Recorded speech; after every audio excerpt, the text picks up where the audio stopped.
partite del Garth.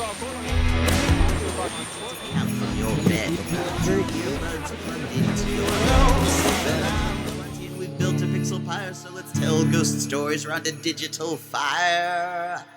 It's the least haunted campfire club. It's the least haunted campfire club. So pull up a log made of pillows and towels and turn down the lights while we unhook our jowls. Make this full screen or else go in blind. Either way you'll see creatures in the flames or your mind.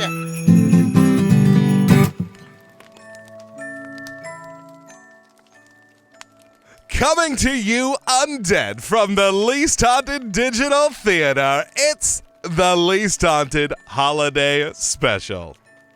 Featuring the Least Haunted Campfire Club players, Garth von Ahnen, Alison Franks, Cody Franks, and Kelly Flynn. I'm your humble narrator, Ulysses Noman, welcoming you to the show.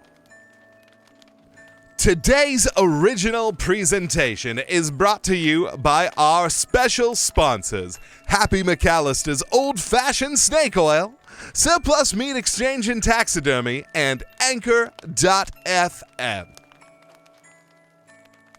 It's the holiday season once more, and it has been quite possibly one of the weirdest and most haunting in living memory.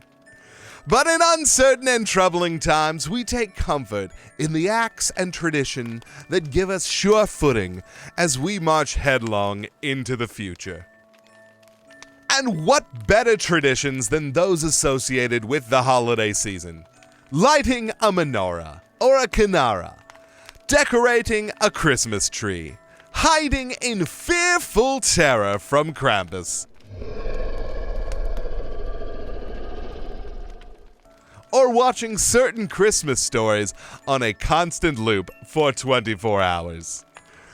One time-honored tradition such as these is the hackneyed holiday special, appropriating the plot of Charles Dickens' A Christmas Carol.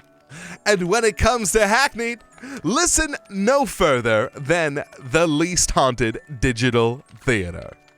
So sit back, relax with a warm seasonal beverage of your choice, and throw another Yule log on the fire as we bring you a Least Haunted Christmas Carol.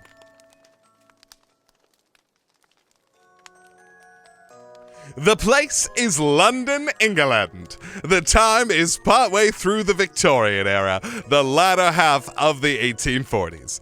It has been a few years since Mr. Ebenezer Scrooge had his miraculous visitation from the three spirits which so changed his heart to make him one of the most generous and caring men alive. And Scrooge was better than his word. He did it all and infinitely more, as the story goes. But what came after is a story not as well known until now. Currently it is Christmas Eve and the lending office of Scrooge and Cratchit is bustling with last-minute payday advances and loans, at generous rates mind you, as people hurry to get in their last-minute holiday shopping.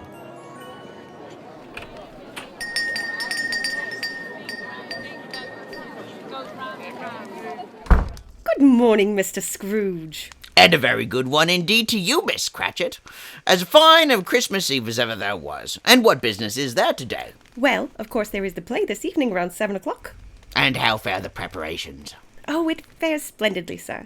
It's amazing how into the spirit everyone gets during the production. And is it true, Mr. Scrooge? Every word of it. The three spirits, and visiting your own grave and all. I tell you every year, and indeed every time you have asked. Not a word of it a lie.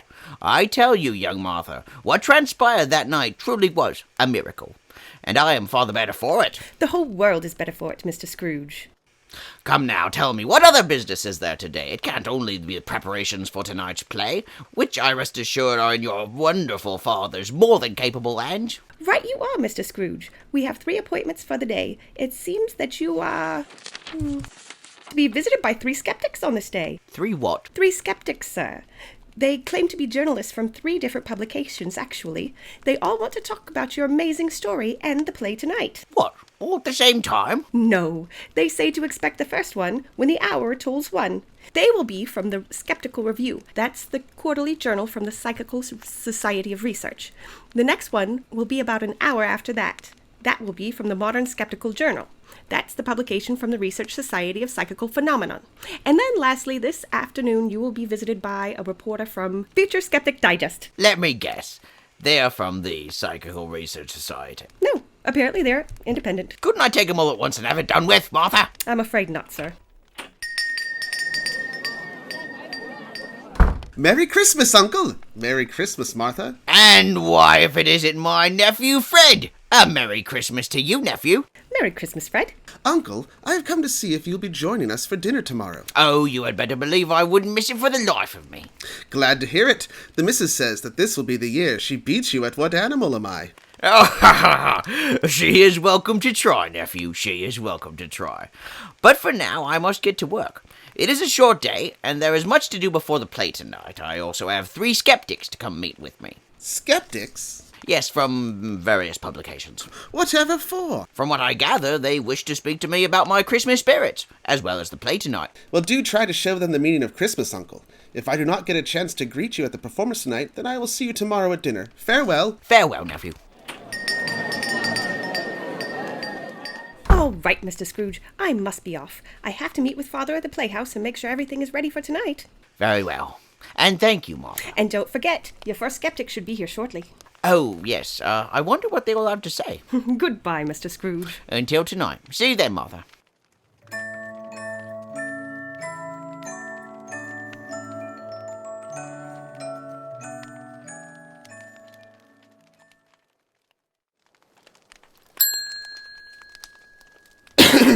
I say, when did you get here? And who are you? Just now.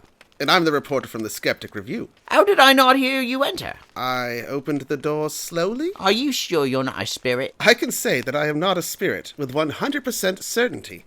But it is of spirits that I wish to speak with you, Mr. Scrooge. So I gather. A skeptic, eh? That is correct, Mr. Scrooge. I do not believe in ghosts or spirits. Then what do you believe in? Science. And humans, Mr. Scrooge. I have faith in science and humans. I believe that there are a great many things which man does not as of yet understand, but that does not necessarily mean that these things have a supernatural origin, Mr. Scrooge. Over the last few years, your story has become quite popular. And why shouldn't it? It was a Christmas miracle. I am not too proud to admit that I was a stingy, cruel, and callous man. I put the miser in misery. But thanks to supernatural intervention, I have been saved of the same terrible fate that befell my late partner. Ah, yes, Mr. Jacob Marley. I have read your account several times. If I may admit, I thoroughly enjoyed it. It is of the visitation of Jacob Marley and the subsequent spirit of Christmas past that I wish to discuss. All right, skeptic. What do you have to say of it? I think that, as you first surmised, the appearance of Jacob Marley was indeed the result of something you ate, as well as other environmental factors that may have affected your senses. Affected my senses? Are you calling me infirm, sir? Far from it, and I beg your pardon to any offense that I may have given. There is no fault to be had, nor moral failing in what I am suggesting. The human senses are parts of the complex machinery that is the human body and mind. Just as the textile mill may on occasion break momentarily, the human brain can be subject to small lapses or trickeries. Sir, I know what I saw. Admittedly, I did not believe it at first. I thought, as you do, that a slight disorder of the stomach could make my senses cheat. You thought the vision was brought on by a bit of undigested beef, a blot of mustard, or a crumb of cheese. Sir, I must ask, did you have any mustard that evening? That evening?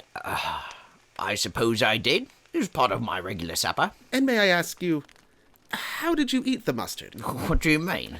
I mean, did you have it on the beef, on a piece of bread, or... Oh, I suppose it was probably rye bread. Was the rye bread freshly baked? Well, let me think. I suppose it was not. In my former life as a miser, I insisted on being served with the staler bread at a discounted price. Stale or fresh, the mustard and beef juices rendered all the same in the mouth. Mr. Scrooge, are you familiar with ergot? I don't eat snails. No, that's escargot, Mr. Scrooge. Ergot is a fungus. It grows on old rye bread or grain, particularly in the damp winter months, and it has the peculiar trait of making a man's senses into cheats, as you so put it. Is it quite possible that the rye bread you ate was contaminated with ergot? Mind, you wouldn't have noticed the taste on account of the mustard. I guess. But why would I have seen Jacob Marley? And what of the spirit of Christmas past? Answer me that, skeptic. Was it not the 7th anniversary of the death of Mr. Marley on that day? According to your story, you had been reminded of him a few times that very day. So the suggestion of the idea of your former partner was already in your mind. The ergot just allowed those ideas to run wild. As for the spirit of Christmas past, I believe that you were a deeply unhappy man, Mr. Scrooge. That is a fact I will not deny. And I would be willing to bet that somewhere deep inside, your own conscience, or a memory of the man you used to be in younger and happier days, was longing to live again. This supposed spirit was a metaphor created by your own ergot-poisoned mind to help you rationalize and explain to yourself how your life had changed for the worse. Are you saying that I was punishing myself? Not punishing, Mr. Scrooge. I think you were trying to forgive yourself. Your feelings of inadequacy started as a boy when your own father sent you away to boarding school as if you weren't good enough to remain at home. And then, when your younger sister Fan intervened on your behalf and secured your passage home, the spirit showed you this scene, which was really your own mind showing you memories of your sweet sister, a caring individual who represented all the good in your life. When she died, a part of you did as well, didn't it, Mr. Scrooge? Enough! Why do you torment me like this, Skeptic? What have I ever done to you in the past? Don't misconstrue my stating of facts as animosity towards you, good sir. On the contrary, I think you should be celebrated. Not many are willing to take on the self-reflection on the path to self-betterment that you have. And the end result cannot be argued with. My only qualm with you is that your insistence that these spiritual encounters were beyond rational explanation may allow other of our fellow citizens to entertain similar fancies. And do what? Better themselves? Some might. Others might begin entertaining other supernatural beliefs that I believe are an actual detriment to scientific progress. They say the road to hell is paved with good intentions, but I would argue that every third paving stone is ignorance. And what would you have me do, Skeptic? That I cannot say, Mr. Scrooge. I only ask the questions and report the answers I get. It's not my job to provide the answers. But I really must be going. Mr. Scrooge, thank you for your time, and a Merry Christmas. You are a skeptic, and yet you wish me a Merry Christmas. I may not believe in the reason for the holiday, but I do believe in the good that it does all the same. And so I say to you again, sir, Merry Christmas. And to you, Skeptic.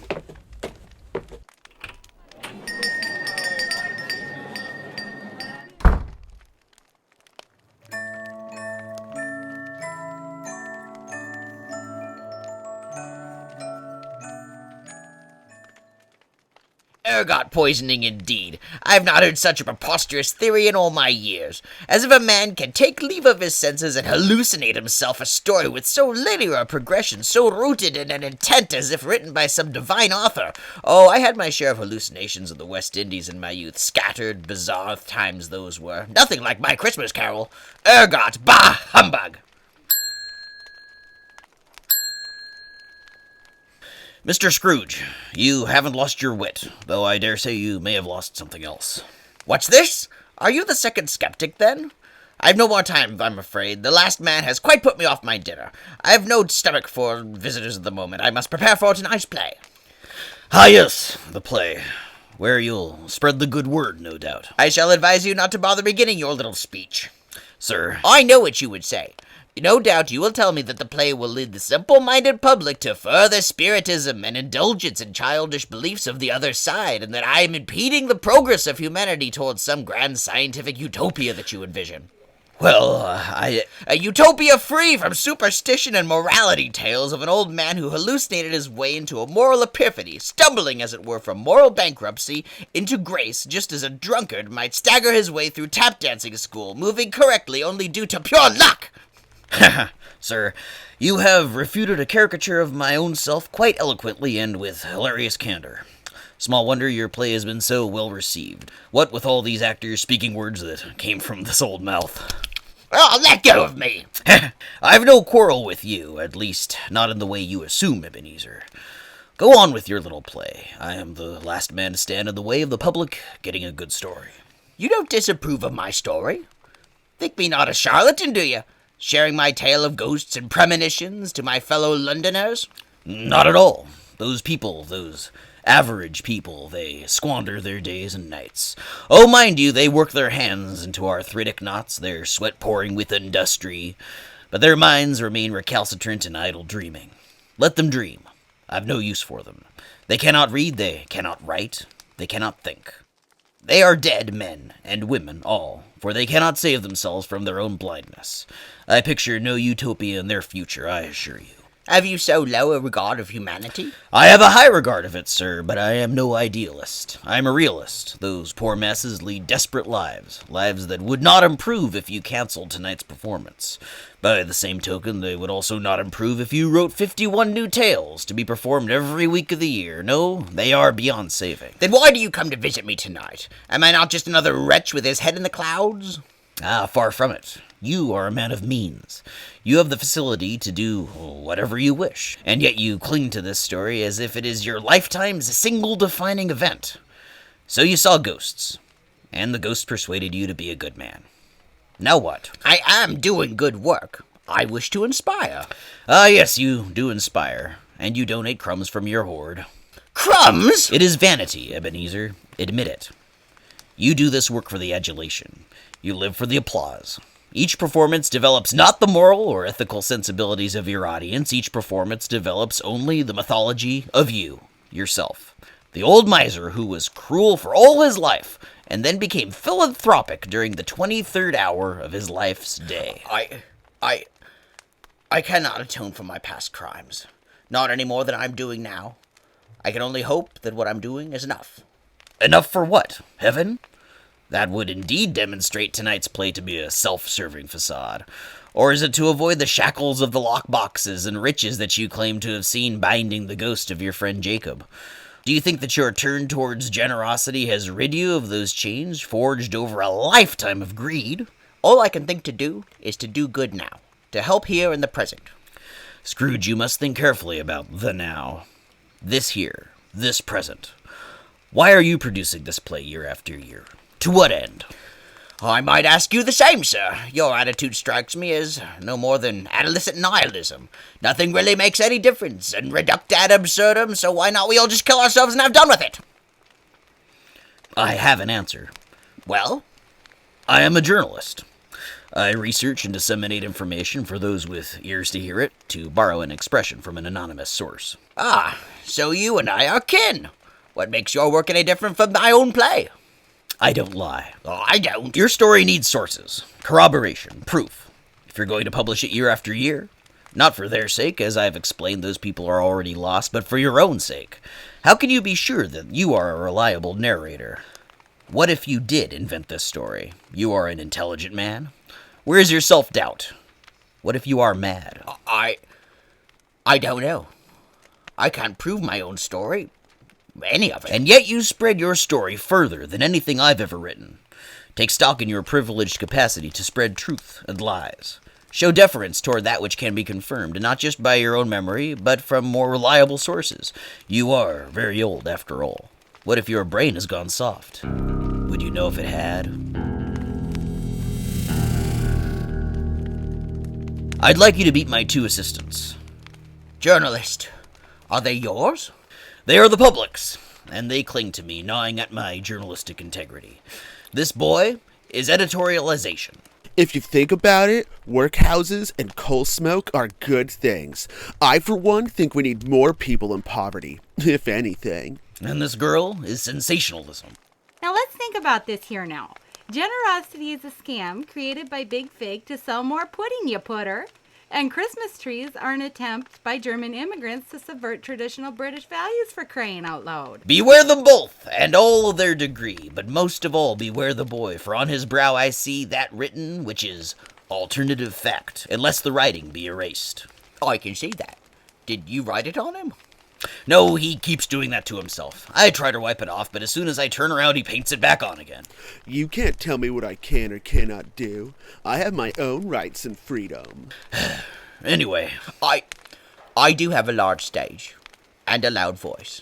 Perhaps I should consider more carefully that which I present to be truth. Perhaps I should take more scrupulous care not to spread misinformation. How can I tell truth from opinion, Spirit? I'm no spirit, you senile old coot. Sorry, skeptic. Skeptic. How can I avoid editorializing, Skeptic? Well, if it provides you with validation and you can't prove it, then deny it. Slander those who tell it you.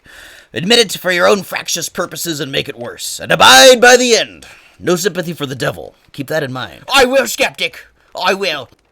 Try these 5 tips here to avoid cholera for the love of Pete and typhoid this holiday season. Diseases are good for clearing out the surplus population. Oh, these crazy kids.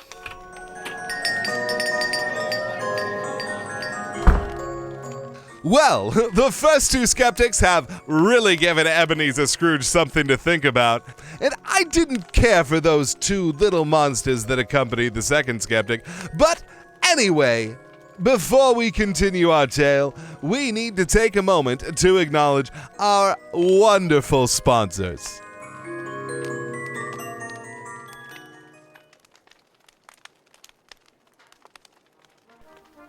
Is the weather outside frightful? Well, fright that weather right back by scaring the piss out of it when you down yourself a healthy dose of Happy McAllister's snake oil. You've heard the outrageous claims I've made in the past about what my fabulous cure-all can do. And that's just it.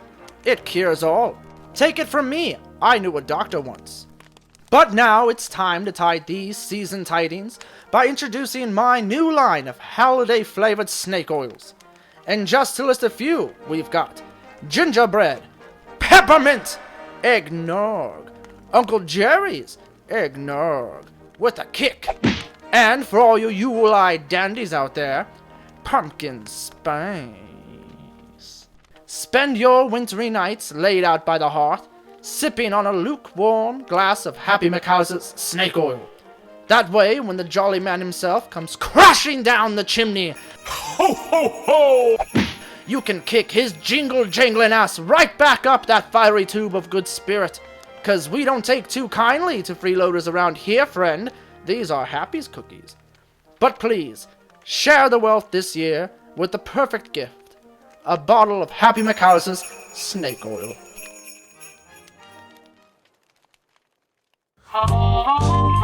Want meat? Well, look no further than Surplus Meat Exchange and Taxidermy. Due to a gross accounting error and multiple canceled orders, we are now proud to offer you bad meat. It's bad. So bad, it's good. Stray dogs of all breeds agree, it's definitely not rancid. Incredible, inedible, and offered to you for this limited holiday season, bad meat is a perfect centerpiece to all your holiday meals. Looking to add old world class and elegance to Christmas dinner? Try bad ham or a spoiled leg of lamb. 2 questionable favorites that will surely have your guest asking, will you please call me an ambulance? Where's the nearest hospital? For those of you who require nothing but the best, there is the king of the slaughterhouse dumpster, the Bad Crown Roast. A rack of leathery, over-aged lamb arranged in a crown formation fit for a king. County corrections in me. And kids love the taste of bad meat, don't you, son? This meat tastes like soda pop feels. Fortified with nutrients and minerals. I'm not feeling very well. To keep your family healthy and alert. I'm pretty tired. I'm gonna go lay down. So make this holiday season a special one and place your order now for bad meat from Surplus Meat Exchange and Taxidermy. And also, take advantage of our holiday taxidermy special. Has Fido moved on to the great beyond? Keep Fido around for another season with 50% off embalming and stuffing. And from all of us here at Surplus Meat Exchange and Taxidermy, happy holidays. When you need some meat, but you're in a hurry, call Surplus Meat Exchange and Taxidermy. Not licensed in 49 states.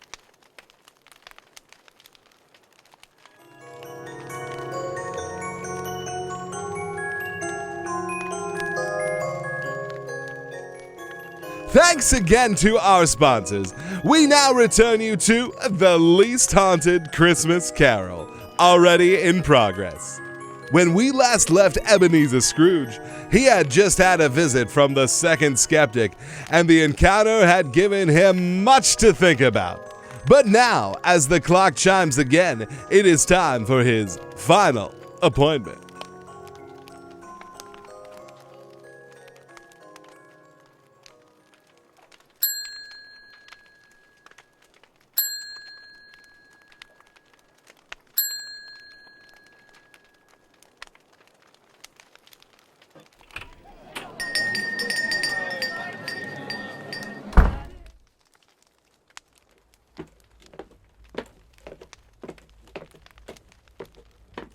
I know who you are.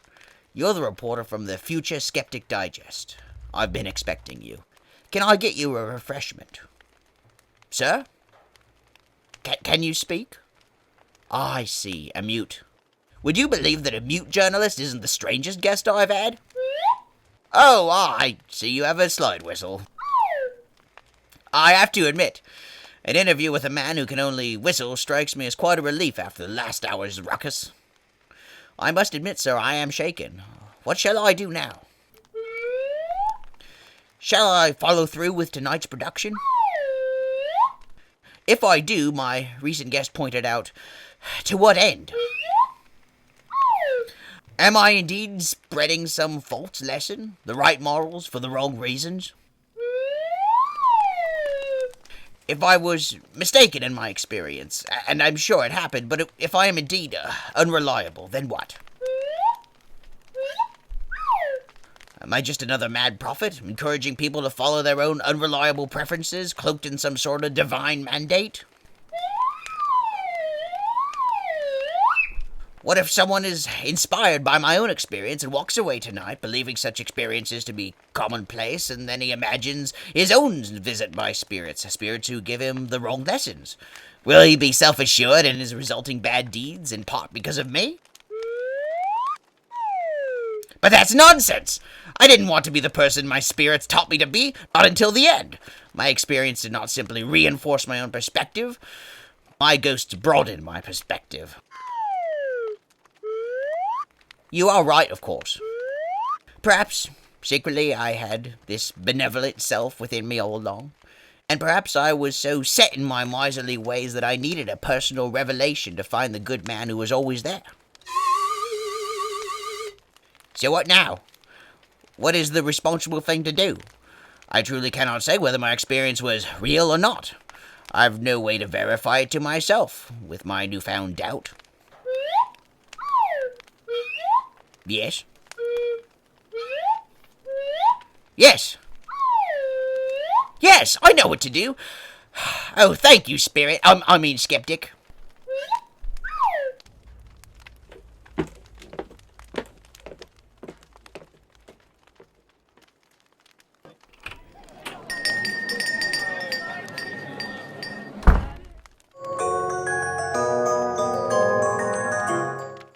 That was certainly a trying ordeal.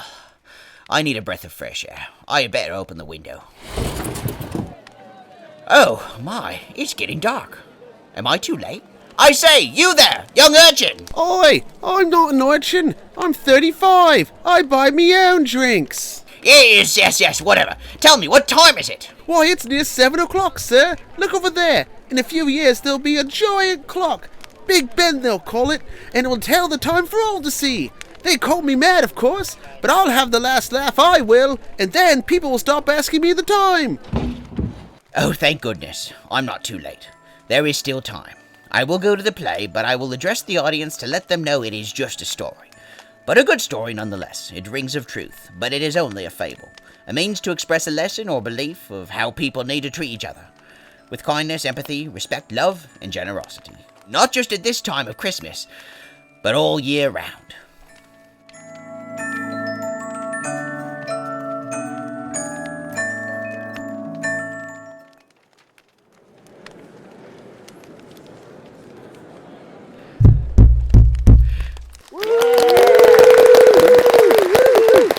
Good evening, everyone, and welcome to my Christmas Carol. I think it right to tell you that this is not my Christmas Carol. How many of you have come back? How many have seen this play before? Well, this isn't your Christmas Carol either. You all may have your own Christmas Carol one day. I'm not sure this is mine anymore.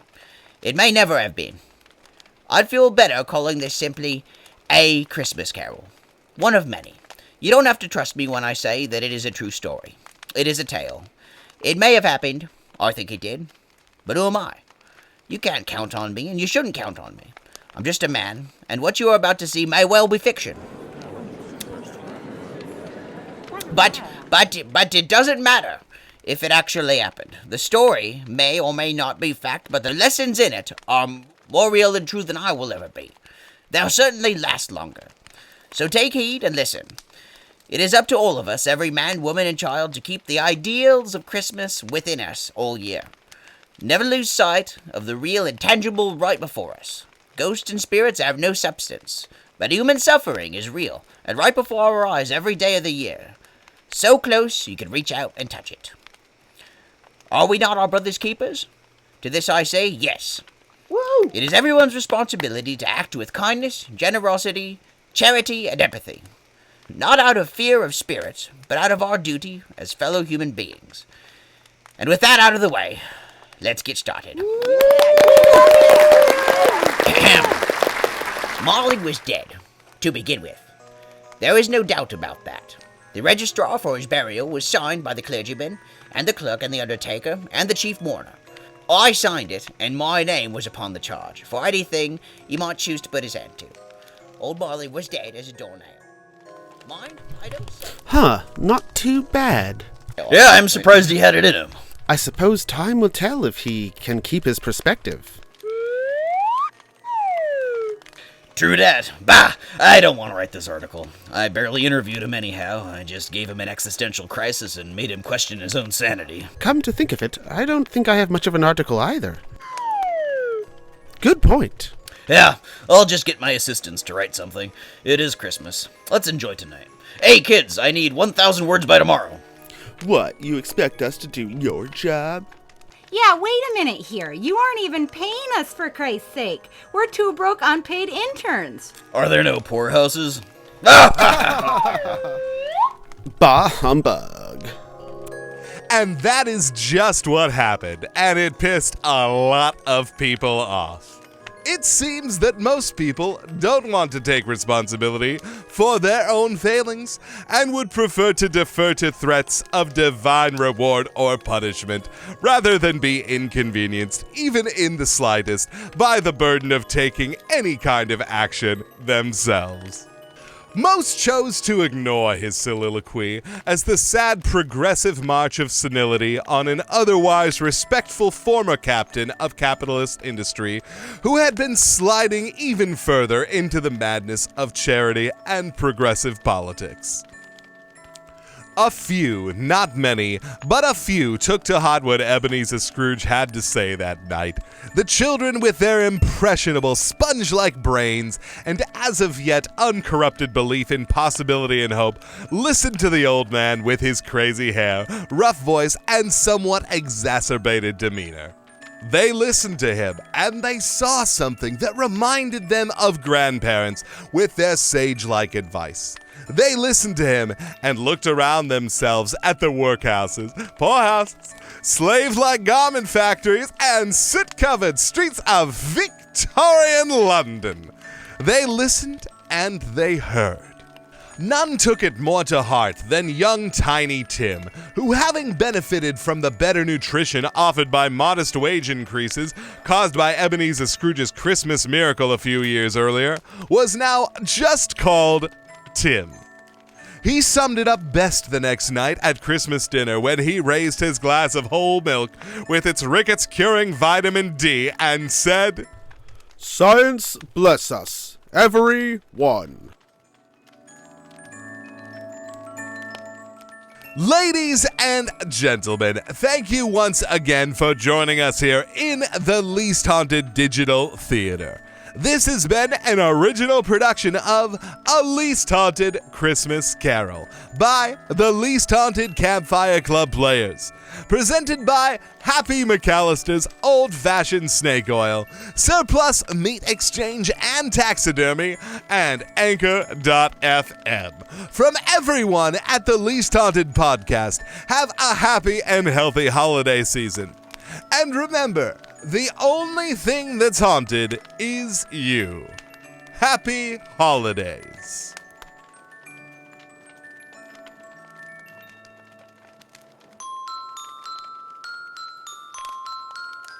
It was the least haunted campfire club. The least haunted campfire club. The least haunted campfire club.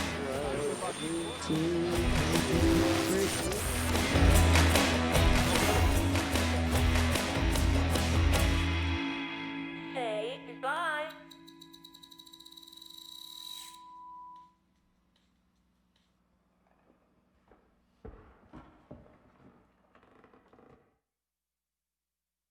That's a lot of f***ing words.